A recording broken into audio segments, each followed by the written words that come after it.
ડભોઈ શહેરમાં વૈશાલીના નિવાસ સ્થાને માં દશા માતાની ભવ્ય પ્રતિમા સ્થાપિત કરવામાં આવી હતી।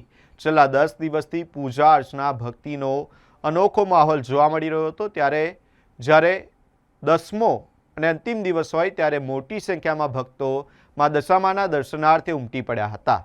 આ નિમિત્તે ગુજરાતી અભિનેત્રી એવા મમતા સોની અને તેમની સાથે ભાજપ યુવા મોરચાના ઉપપ્રમુખ એવા અંકિતાબેન પરમાર પણ પહોંચ્યા હતા અને આરતી ઉતારી હતી। ત્યારે સમગ્ર વિસ્તારમાં જય દશામાના જયઘોષથી ગૂંજી ઉઠ્યો હતો અને લાગણીસભર દ્રશ્યો સર્જાયા હતા।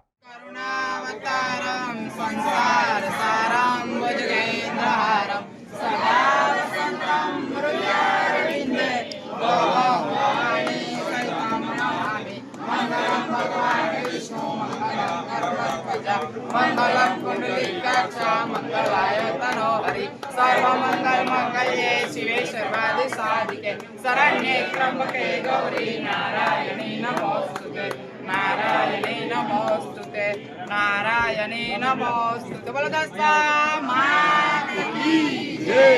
नमः पार्वती पते हर हर महादेव। जय मां दशा मां। स्पार्क टुडेना તમામ દર્શક મિત્રોને જય માતાજી।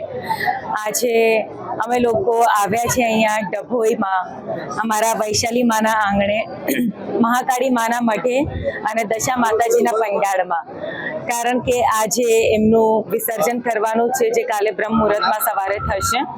અને અમે લોકો ઘણા બધા પ્રોગ્રામમાં લાઈવ શોઝમાં જતા હોઈએ, પણ જ્યારે આવા ફંક્શનમાં અમને કોઈ આમંત્રણ આપે ત્યારે અમે લોકો ખરેખર એમ દિલથી આવીએ છીએ અને એવું સમજીએ છીએ કે અમારા ઉપર માતાજીના સાક્ષાત આશીર્વાદ છે, કારણ કે અહીંયા આવીને જે એક અનુભવ થાય છે એક એકદમ અદ્ભુત અનુભવ હોય છે।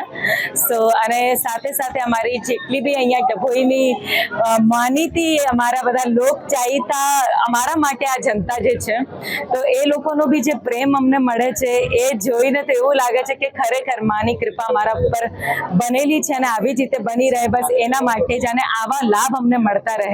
અમારા વૈશાલીમાં જ્યારે બી દશામાનું આવી રીતે પંડાળ સજાવે ત્યારે અમને 100% આમંત્રણ આપે એવી જ માતાજીને પ્રાર્થના છે। ગીતા પરમાર, જય દશામાં। આજે ડભોઈ ગામમાં મહાકાળી માના ધામમાં અને વૈશાલી માના દશામાના પટાંગણમાં આજે અમે ભેગા થયા છે અને આરતી કરવાનો મને મોકો મળ્યો, તો હું દશામાના ચરણોમાં એવી પ્રાર્થના કરું છું કે સૌના પરિવારમાં માતાજી સુખ, સમૃદ્ધિ અને ધનની પ્રાપ્તિ બનાવી રાખે અને સમાજમાં આવી રીતે જ ભાઈચારો અને એકતા બની રહે એવી માતાજીને પ્રાર્થના કરું છું। જય મા દશામાં।